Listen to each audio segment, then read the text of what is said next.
Hello everyone, कैसे हो आप सब। आज हम मनुष्यता कविता का सार करेंगे। इस कविता के कवि मैथिली शरण गुप्त जी हैं। इस कविता में कवि मनुष्यता का सही अर्थ समझाने का प्रयास कर रहा है। यानी इस कविता में कवि ने क्या है, मनुष्यता का सही अर्थ समझाने की कोशिश की है।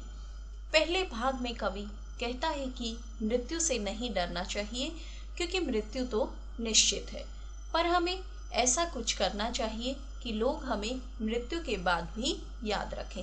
यानी इसके पहले भाग में किसके बारे में बात हो रही है, कवि कहता है कि जो मृत्यु है उससे हमें नहीं डरना चाहिए। क्यों नहीं डरना चाहिए? क्योंकि जो मृत्यु है वो तो निश्चित है, पर हमें उससे पहले कुछ ऐसा करना चाहिए कि मृत्यु के बाद जो है लोग हमें याद रखें। असली मनुष्य वही है जो दूसरों के लिए जीना वह मरना सीख ले। और असली मनुष्य कौन है? जो दूसरों के लिए जीना और मरना सीख लेता है। दूसरे भाग में कवि कहता है कि हमें उदार बनना चाहिए क्योंकि उदार मनुष्य का हर जगह गुणगान होता है। यानी दूसरे भाग में क्या कहा गया है कि जो मनुष्य है उसको उदार होना चाहिए। क्यों? क्योंकि जो उदार मनुष्य होता है उसका हर जगह गुणगान होता है। मनुष्य वही कहलाता है जो दूसरों की चिंता करे। और सही अर्थों में मनुष्य कौन कहलाता है? जो दूसरों की चिंता करते हैं। तीसरे भाग में कवि कहता है कि पुराणों में उन लोगों के बहुत उदाहरण हैं जिन्होंने अपना पूरा जीवन दूसरों के लिए त्याग दिया। यानी तीसरे भाग में क्या बताया गया है कि जो हमारे पुराण हैं उनमें बहुत से ऐसे उदाहरण दिए गए उन लोगों के जिन्होंने क्या है अपना पूरा ही जीवन दूसरों के लिए त्याग दिया, जिस कारण उन्हें आज तक याद किया जाता है। और उनके इसी त्याग के कारण ही उनको आज भी याद किया जाता है। भूख से परेशान रतिदेव ने अपने हाथ की आखिरी थाली भी दान कर दी थी और महर्षि दधीची ने तो अपने पूरे शरीर की हड्डियां वज्र बनाने के लिए दान कर दी थी।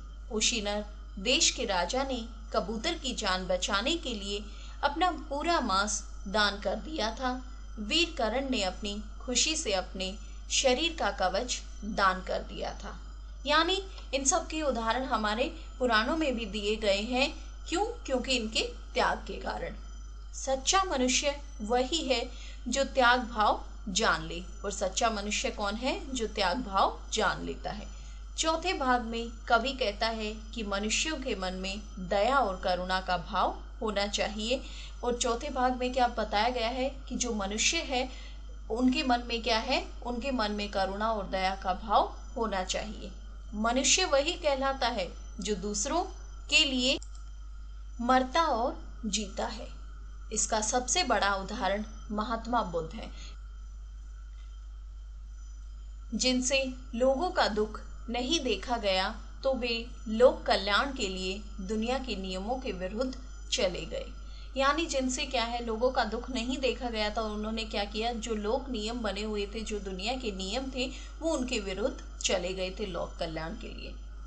पांचवें भाग में कवि कहना चाहता है कि यहाँ कोई अनाथ नहीं है क्योंकि हम सब उस एक ईश्वर की संतान हैं। यानी पांचवें भाग में क्या बताया गया, कवि क्या कह रहा है कि जो है इस दुनिया में, इस संसार में कोई भी अनाथ नहीं है। क्यों? क्योंकि हम सब एक ही ईश्वर की संतान हैं।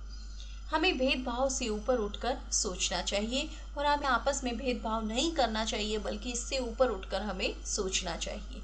छठे भाग में कवि कहना चाहता है कि हमें दयालु बनना चाहिए क्योंकि दयालु और परोपकारी मनुष्यों का देवता भी स्वागत करते हैं। तो छठे भाग में क्या बताया गया है कि हमें क्या बनना चाहिए?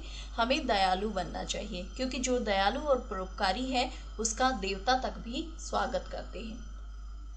अतः हमें दूसरों का परोपकार व कल्याण करना चाहिए। अतः हमें क्या करना चाहिए? दूसरों की भलाई के लिए काम करना चाहिए, उनका भला करना चाहिए। सातवें भाग में कवि कहता है कि मनुष्यों के बाहरी कर्म अलग अलग हों, परंतु हमारे वेद साक्षी हैं कि सभी की आत्मा एक है। यानी हमारे बाहरी कर्म अलग अलग है, लेकिन जो हमारी आत्मा है वो क्या है? एक ही है। सब एक ही ईश्वर की संतान है। अतः सभी मनुष्य भाई बंधु हैं और वही मनुष्य है जो दुख में दूसरे मनुष्य के काम आए। यानी सब क्या है, सभी मनुष्य जो है आपस में भाई बंधु है। यानी मनुष्य कौन है, वही है जो दूसरों के दुख में दूसरे मनुष्यों के काम आता है।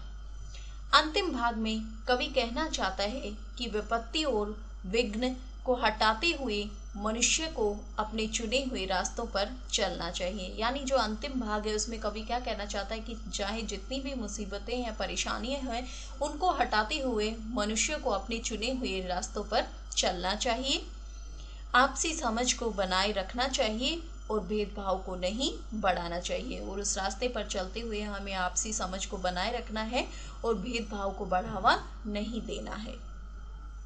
ऐसी सोच वाला मनुष्य ही अपना और दूसरों का कल्याण और उद्धार कर सकता है।